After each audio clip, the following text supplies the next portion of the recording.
Boa noite aos queridos amigos do Grupo Espírita Paz, Amor e Renovação. É com muita alegria que a gente retorna esse contato, hoje de uma forma muito diferente, né? Por conta desse episódio todos que estamos vivenciando. Mas seguramente o meu pensamento, quando eu comecei a desenvolver, é de me imaginar aí, no salão de palestra, junto com vocês, tete a tete, podendo sentir a vibração de cada um de vocês, o aconchego, o acolhimento, a presença de pessoas tão queridas desse grupo. Então é assim que eu me vejo, embora eu esteja aqui no meu quarto, de fato a sensação que me dá é de estar aí neste ambiente de palestra, no salão de palestra de vocês, na presença de vocês, no convívio de vocês, mas hoje estamos fazendo de uma forma um tanto quanto diferente. Para aqueles que não me conhecem, me chamo Tadeu Marinônio, e sou do Grupo Espírita Amor e Caridade. Eu lembro que da última vez que estivemos aí, refletimos sobre uma passagem desafiadora para o nosso entendimento, que dizia respeito de um encontro de Jesus com uma mulher cananita. E tentávamos, naquele momento, transferir o significado desse encontro de Jesus, porque é um encontro singular, é um encontro extremamente diferente de todos os outros encontros que Jesus teve, porque Jesus tem um certo enfrentamento, né? Um certo desafio com essa mulher.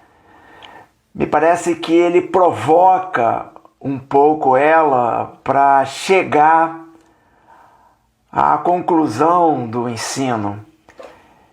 E como é algo que a gente não vê em outros encontros, e Jesus se encontrou com várias pessoas, a gente ficou um tanto quanto intrigado do porquê que Jesus se relacionou com essa mulher dessa forma.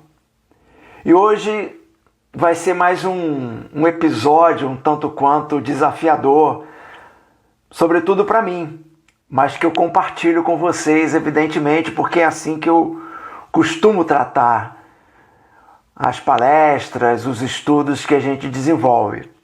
Se é algo que me intriga, se é algo que me desafia, eu sinto a necessidade de compartilhar isso com os meus amigos de ideal espírita.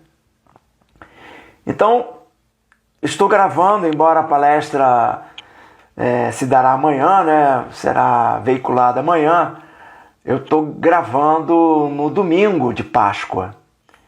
E essa palestra tem tudo a ver, está inserida nesse contexto.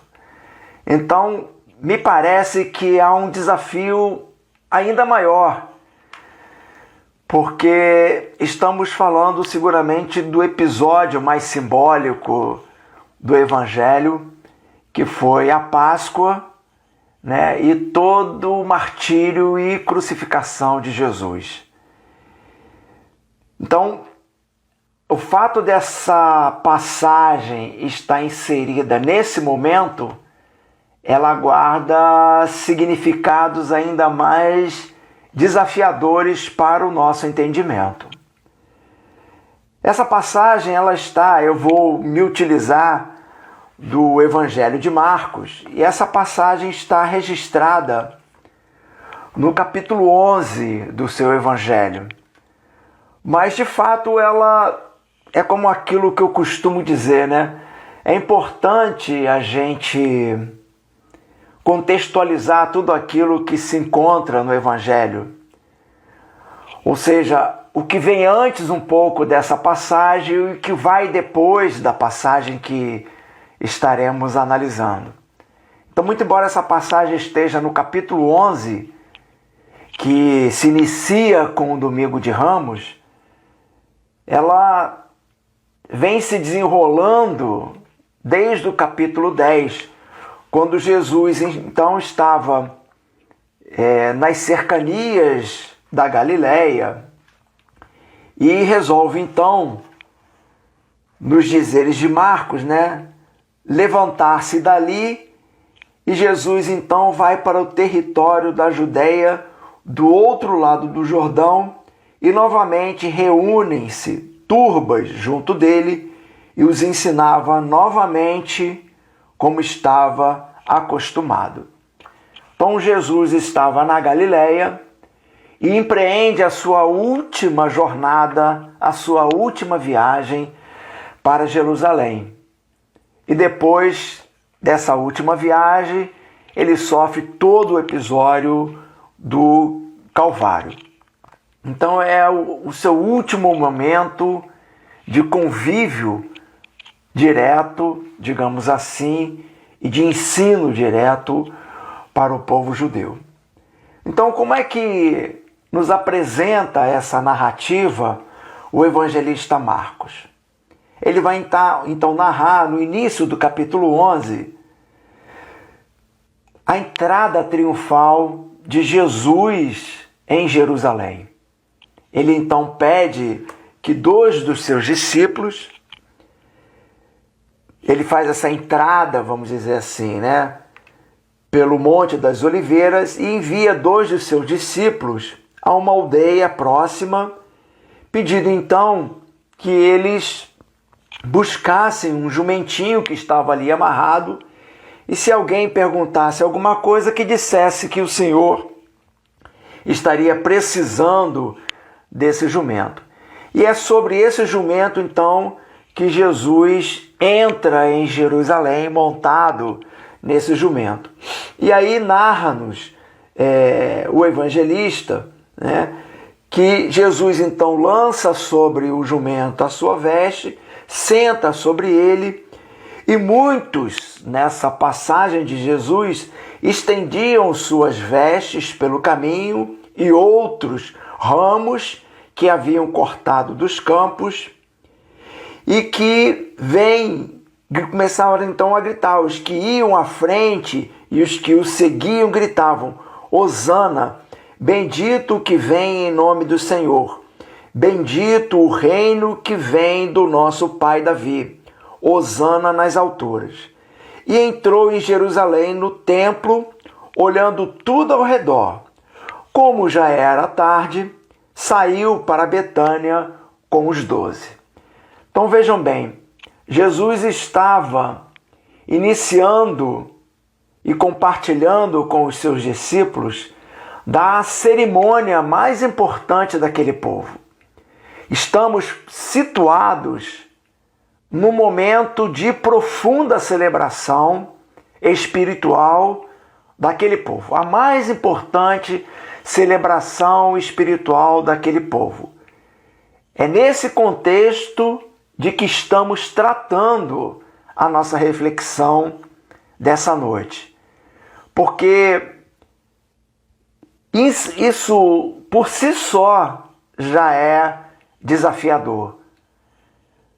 Quem de nós, no momento de celebração, e não se recusando a celebrar, sabendo tudo o que Jesus enfrentaria, porque nesse momento Jesus já tinha anunciado todo o seu martírio, quem de nós, no momento de celebração, daria espaço a ensinamentos tão profundos? Então vejam bem, Jesus chega em Jerusalém, cercado de pessoas que celebravam a sua entrada, dizendo hosanas à presença do Senhor.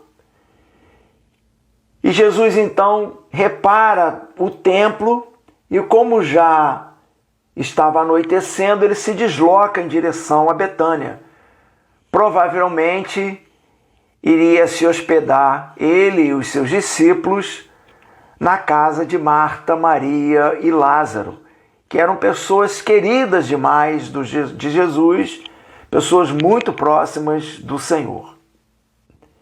E aí nós vamos encontrar em Marcos o primeiro relato da passagem que é objeto do nosso estudo de hoje, que é da figueira seca. Então, como narra o evangelista para nós? No dia seguinte, saindo de Betânia, teve fome, e vendo de longe uma figueira com folhas, foi ver se encontraria algo nela. Dirigindo-se a ela, nada encontrou senão folhas, pois não era tempo de figos. Em resposta, disse a ela, a figueira: nunca mais ninguém coma fruto de ti. E seus discípulos ouviram isso. É importante salientar que essa passagem da figueira seca, ela está sendo endereçada a cada um de nós. Não está ali Jesus envolvido com fariseus, escribas, publicanos, gentios. Jesus estava envolvido do seu seleto grupo de apóstolos. Então Jesus está endereçando essa mensagem da figueira seca ao núcleo dos seus seguidores. Ou seja, está endereçando essa passagem a cada um de nós. Então é fundamental que a gente perceba que essa mensagem está sendo endereçada diretamente ao coração do cristão, aquele que se identifica como um discípulo do Senhor. Então, Jesus estava regressando de Betânia novamente para o Templo de Jerusalém, e nesse período ele teve fome. É estranho observar que, considerando que Marta, Maria e Lázaro são pessoas extremamente hospitaleiras e cuidadosas, deixariam Jesus partir de Betânia para Jerusalém de barriga vazia, como diríamos. Mas qual é a fome do Senhor? Qual é a fome de Jesus? Seria a fome de comida?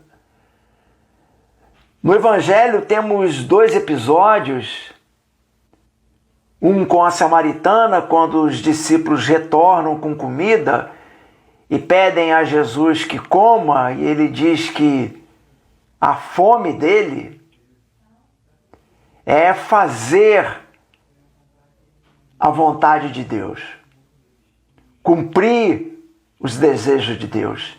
Essa era a fome de Jesus, não era a fome de alimentos. Em outro momento, na passagem em que Jesus diz que ele vai colocar as ovelhas de um lado e os bodes e cabritos do outro, e ele vai dizer então que ele tem fome, que ele tem sede, e que quem sacia a fome e a sede dele somos cada um de nós, quando damos de comer a quem tem fome, damos de beber a quem tem sede, cobrimos quem está nu, hospedamos quem está sem um teto, visitamos os que estão nos presídios, os que estão doentes. Nesse momento é que estamos saciando a fome do Senhor. Então a fome de Jesus não é uma fome de comida, como nós consideramos. Matar a fome de Jesus é, sobretudo, seguir os seus ensinos, dar aplicação aos seus ensinos, nesse momento é que estaremos saciando a fome do Senhor. Então ele se dirigiu a essa figueira e nada encontrou senão folhas, pois não era tempo de figos. Há uma série de considerações nesse aspecto, porque se estamos falando da Páscoa, estamos falando aí de um período que é considerado final de março e início de abril. Período esse que, de fato, não há frutos nas figueiras. Período esse em que as figueiras estão com os brotos dos frutos.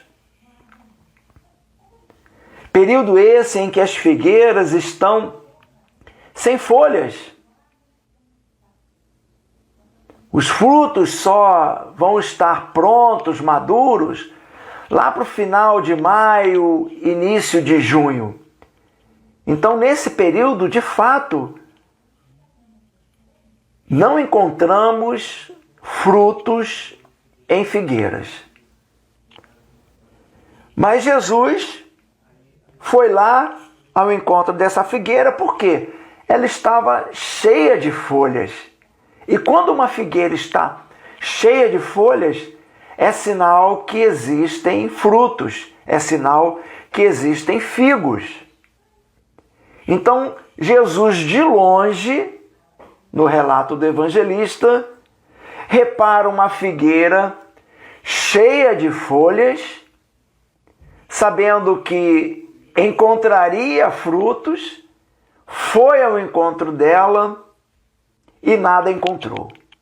Absolutamente nada encontrou, pois não era tempo de figos. E aí, em resposta a isso, Jesus diz: nunca mais ninguém coma fruto de ti. Ora, é uma atitude um tanto quanto estranha de Jesus, pois se não era tempo de figos, não se poderia encontrar a fruta. E por que é que então Jesus vai e amaldiçoa essa figueira nos dizeres de Pedro mais adiante? Segundo o evangelista, é muito interessante porque ele coloca a passagem da figueira entre um outro relato, que é a expulsão dos vendilhões do templo. Então Jesus, depois de ter dito isso, a figueira, e os discípulos terem visto tudo isso, Jesus vai novamente em direção ao Templo de Jerusalém.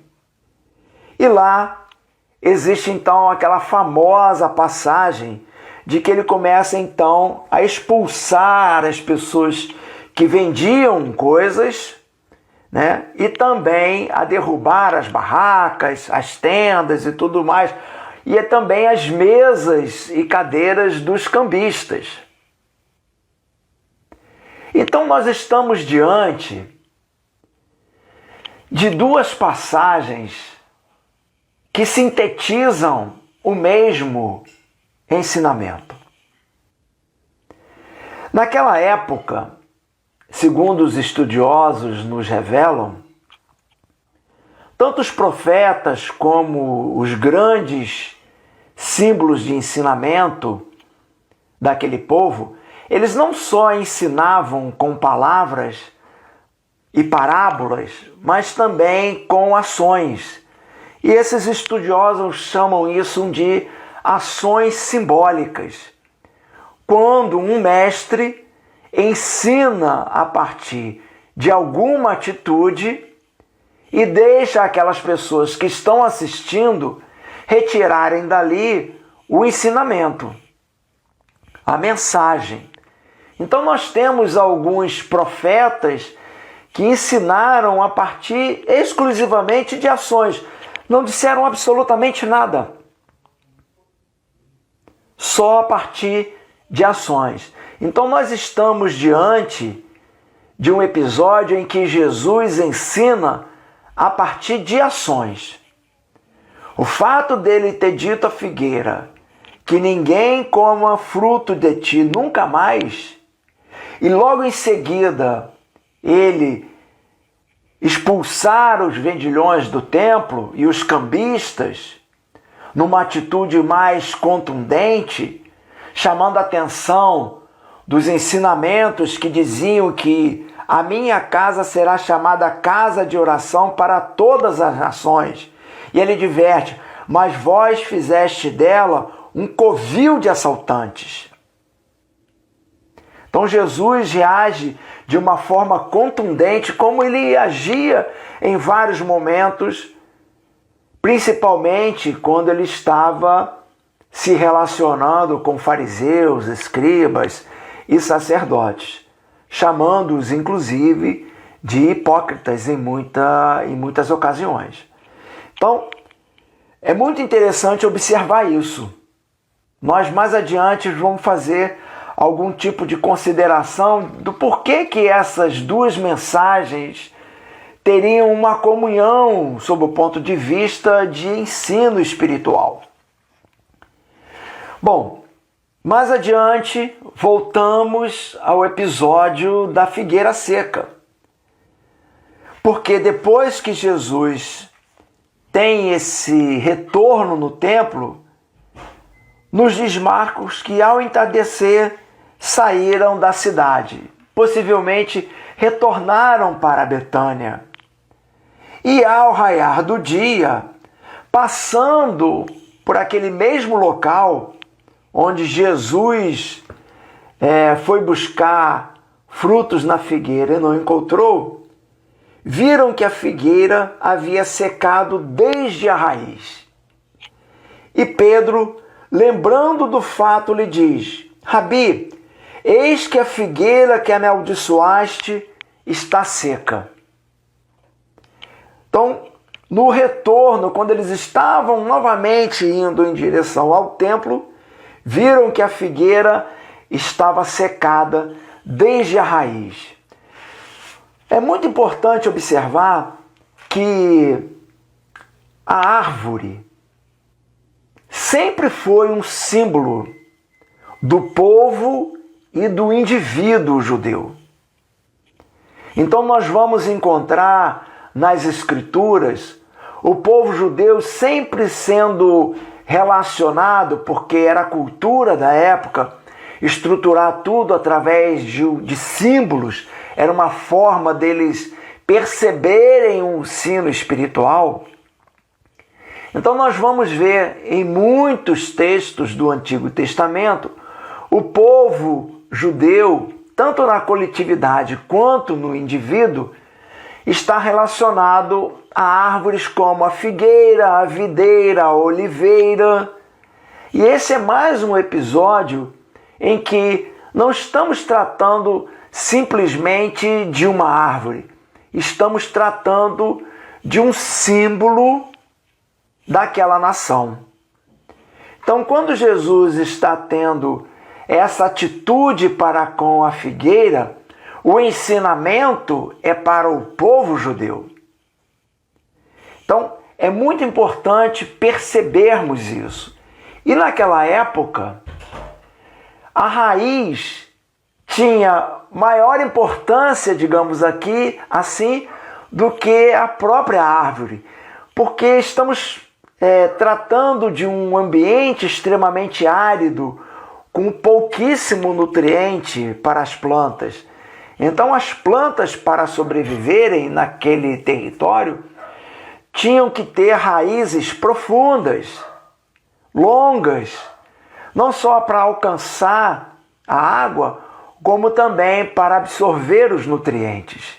Então, muitas daquelas árvores tinham muito mais em estatura as suas raízes que estavam embutidas na terra do que a parte que ficava aparente. Daí a importância de citar esse exemplo de que Jesus, na observação de Pedro, teria secado a figueira até a sua raiz. Então vejam bem que a ação de Jesus para com aquela árvore foi completa. Atingiu inclusive aquilo que sustenta ela. Então existem muitas considerações em torno dessa atitude de Jesus que é extremamente desafiadora, é desconcertante. Parece que não faz sentido porque é que Jesus fez isso com uma planta. Ele não poderia ter provocado, vamos dizer assim, as flores e os frutos dessa planta ao invés de secá-la? Por que é que Jesus fez desta forma? Ora, é importante considerar o cenário que estamos vivendo. É importante considerar o templo que Jesus encontrou. É importante considerar que essa figueira é a estrutura íntima da nossa alma. É importante considerar isso. É importante considerar isso no episódio mais angustiante da nossa vida, porque esse era o episódio de Jesus. Um episódio extremamente angustiante, em que ele iria passar e vivenciar todo o seu Calvário. Então é importante unirmos todas essas peças para podermos entender em profundidade o exemplo e o ensinamento dessa mensagem que Jesus nos passa. E como eu havia dito anteriormente, é uma mensagem direcionada aos mais próximos dos seus seguidores. Não estamos falando de qualquer mensagem. Estamos falando de uma mensagem em que ao seu redor estavam presentes exclusivamente os seus apóstolos. Então, o conjunto dessas peças favorecem a nossa reflexão e desafia-nos muito mais ao entendimento de tudo isso. Porque, vejam bem, se aquela figueira coberta de flores e o templo de Jerusalém cercado de vendedores e cambistas não simbolizam a mesma coisa. E que símbolo seria esse, senão o símbolo das aparências?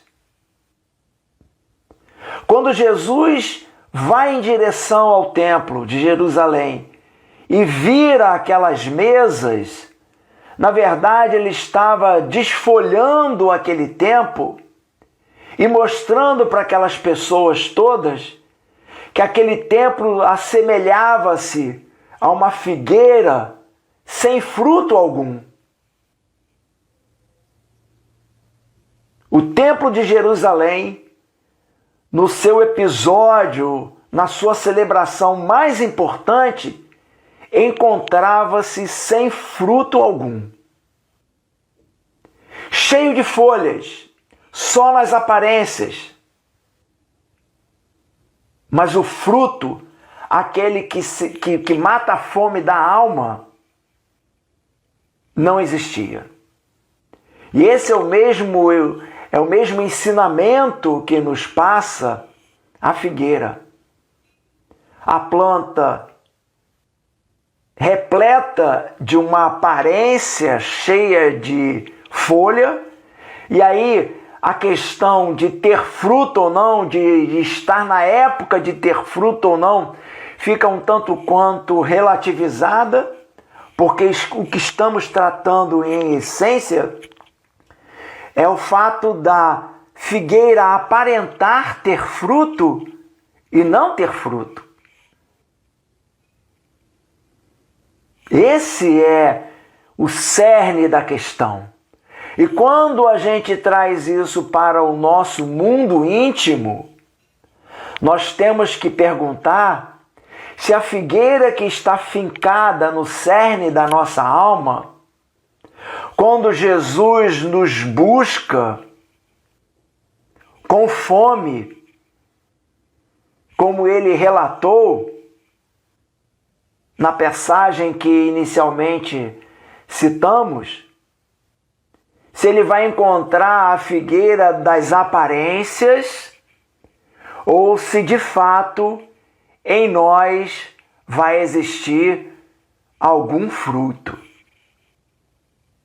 E olha que interessante, essa passagem, ela está muito bem colocada por Kardec no capítulo 19 do Evangelho segundo o Espiritismo. E veja bem como Kardec estabelece essa mesma relação. A figueira seca é o símbolo das pessoas que apenas aparentam o bom, mas na realidade nada produzem de bom. Então o templo daquela época aparentava as suas belezas belas,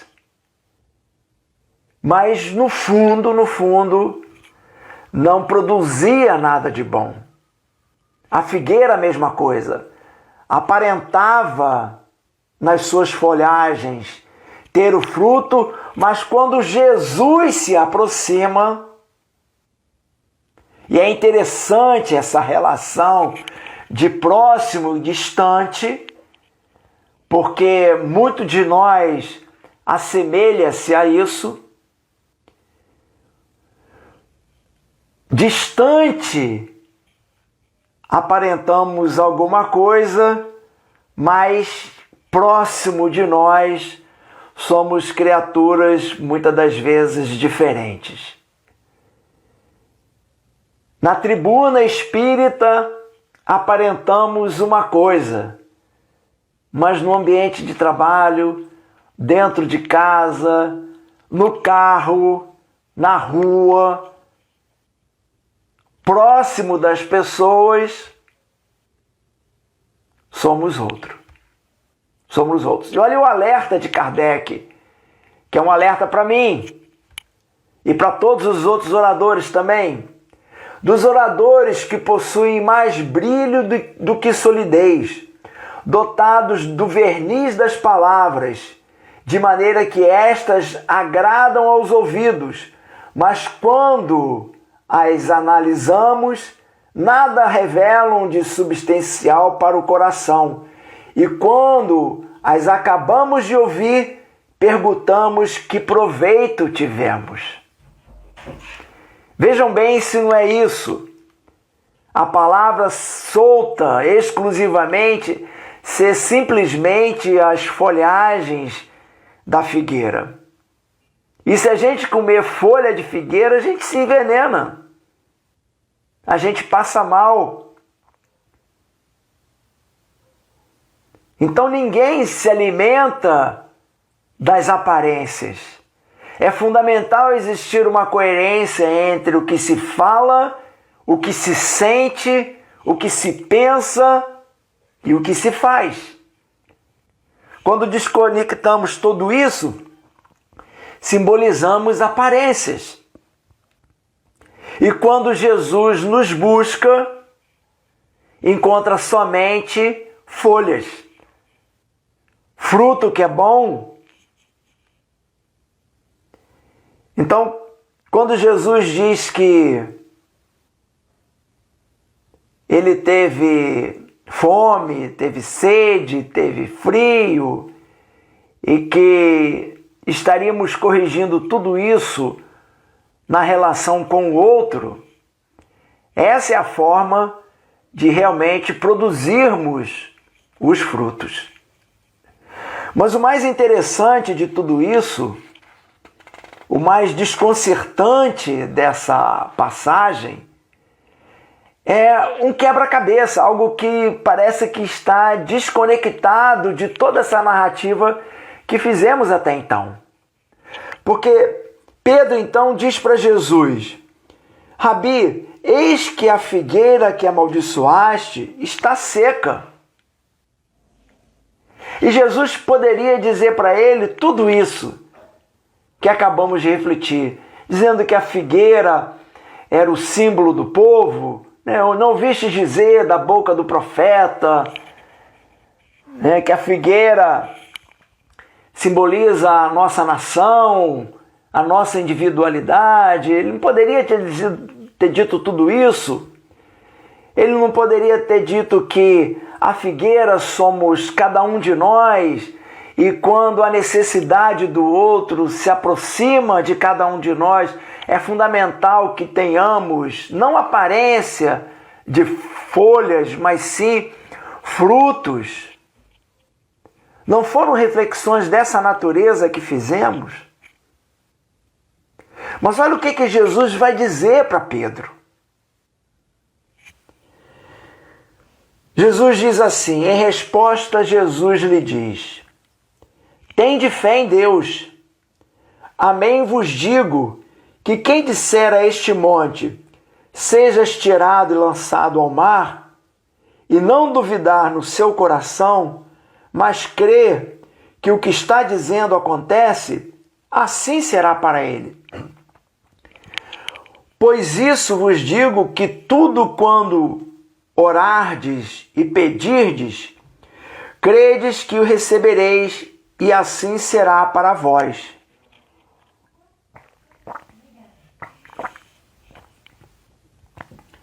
E quando estiverdes orando, perdoai, se tendes algo contra alguém, para que também vosso Pai que está no céu vos perdoe as vossas transgressões. Mas se não perdoardes, também vosso Pai que está nos céus não vos perdoará as vossas transgressões. Não parece que é algo desconectado? Ou seja, tudo isso que aconteceu de Jesus secar a figueira até a raiz, de Jesus expulsar os vendilhões do templo e virar a mesa dos cambistas de forma tão contundente, tudo isso desaguar em fé, oração e perdão? O que é que tudo isso tem a ver com antes? Precisamos refletir nisso. Isso é extremamente desafiador para cada um de nós. Pois parece que as coisas perdem a sequência, quando na realidade o que falta em nós é evolução moral e espiritual para a gente poder encaixar a peça desse quebra-cabeça que liga uma coisa à outra. E aí eu vou compartilhar com vocês tão somente o meu entendimento, o meu significado. Porque os significados são ilimitados. Então, como eu costumo dizer, eu vou compartilhar com vocês tão somente o meu significado. E o meu significado é aquele que eu encontro no capítulo 19 do Evangelho segundo o Espiritismo, porque assim também Kardec coloca essa passagem da figueira seca no capítulo 19, que se intitula A Fé que Transporta Montanhas. Mas não estamos falando só da fé de crença, não é disso que estamos falando. Estamos falando daquela fé que é operosa, da fé que é aquela que Tiago colocou para nós, né? Que a fé sem obra é morta em si mesma. Ou seja, estamos falando de atitude, estamos falando de comportamento, e atitude e comportamento com o outro. É dessa fé que estamos falando. E é disso que Kardec nos chama atenção, dizendo que é também, essa figueira seca, é também um símbolo de todas as pessoas que podem ser úteis e não o são, de todas as utopias e de todos os sistemas vazios, de todas as doutrinas sem base sólida. O que falta na maioria das vezes é a verdadeira fé. A fé realmente fecunda, a fé que comove as fibras do coração, em uma palavra, a fé que transporta as montanhas. Essa fé poderosa, essa força mágica que estamos longe, distantes ainda de acionar em nossos corações. Então ele vai dizer assim, são árvores frondosas, mas sem frutos. E é por isso que Jesus as condena à esterilidade, pois dia virá em que ficarão secas até as raízes. E a raiz para o povo judeu é a sua história. É a sua história, é a sua própria história.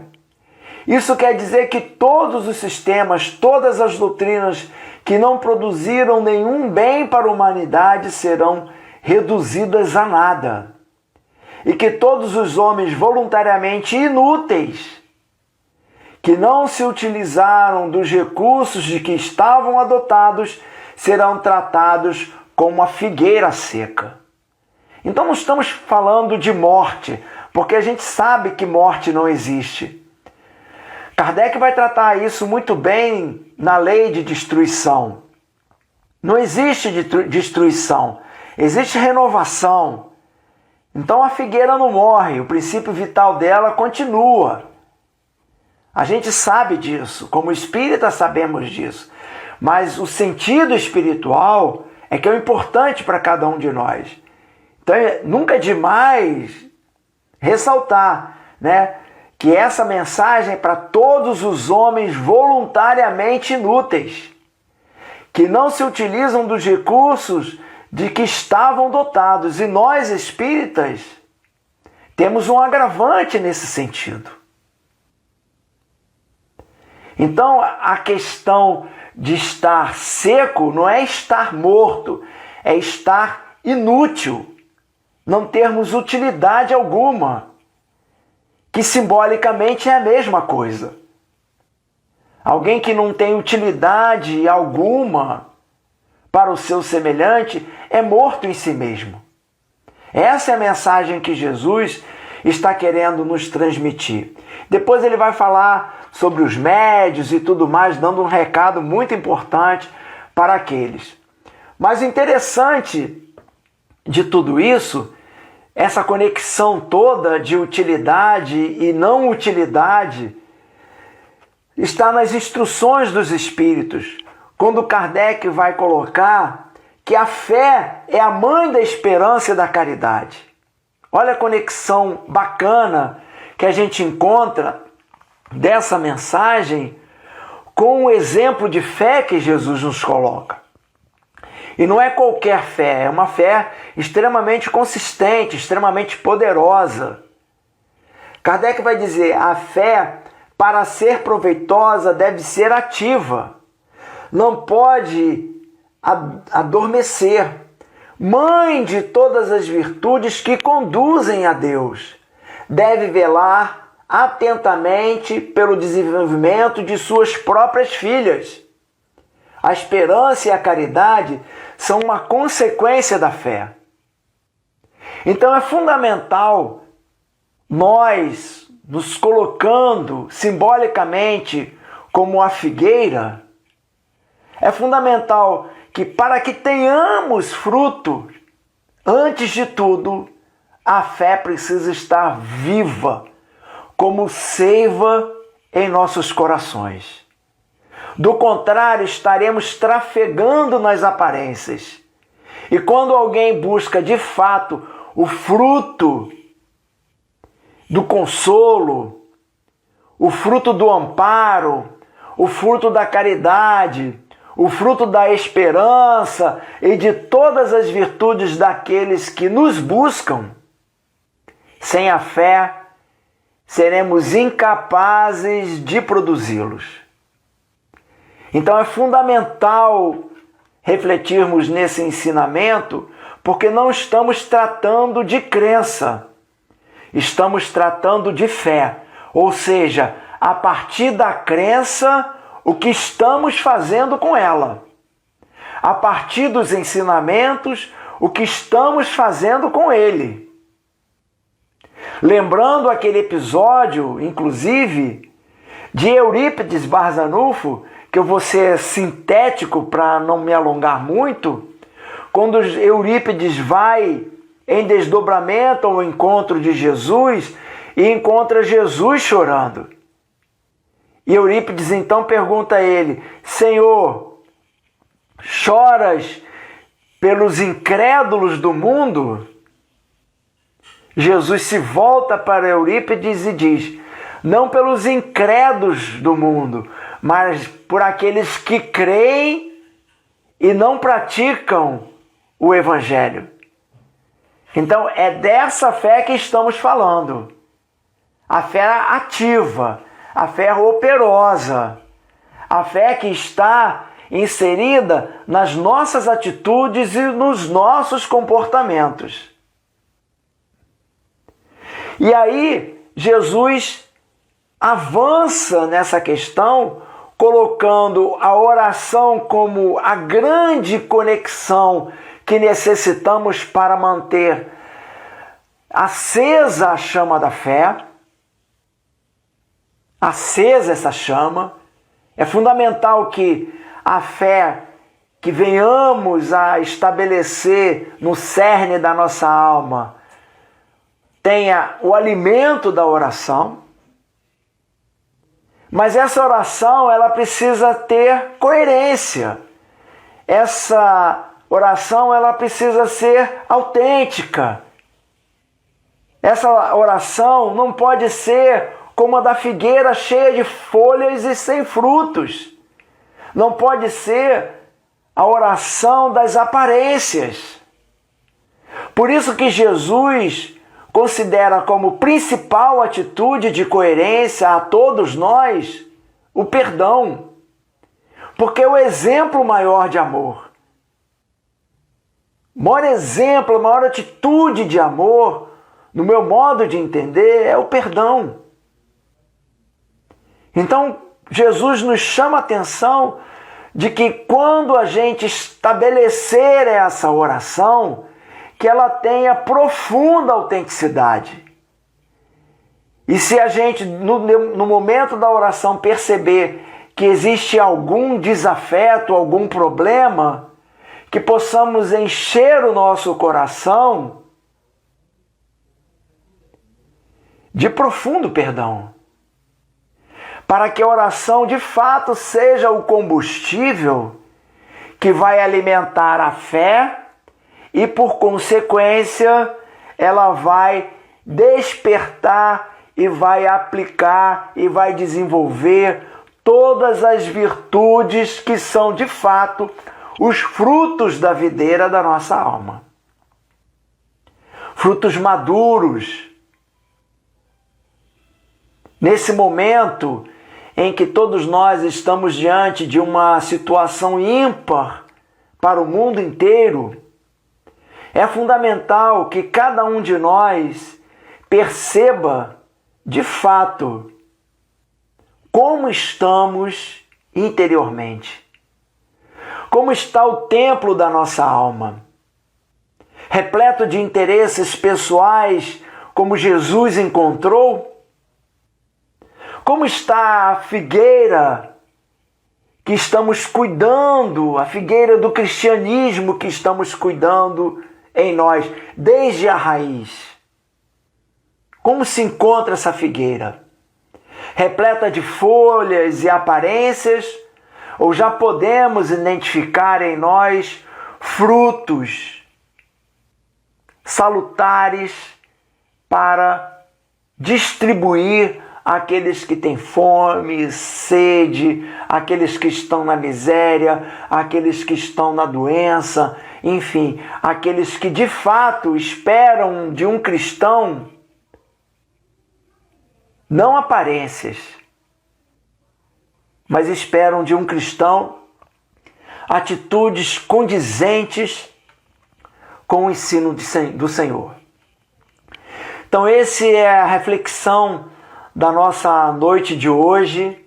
Mais uma vez, eu queria muito agradecer o convívio e o encontro pessoal com cada um de vocês aí no salão de palestras do GEPAR.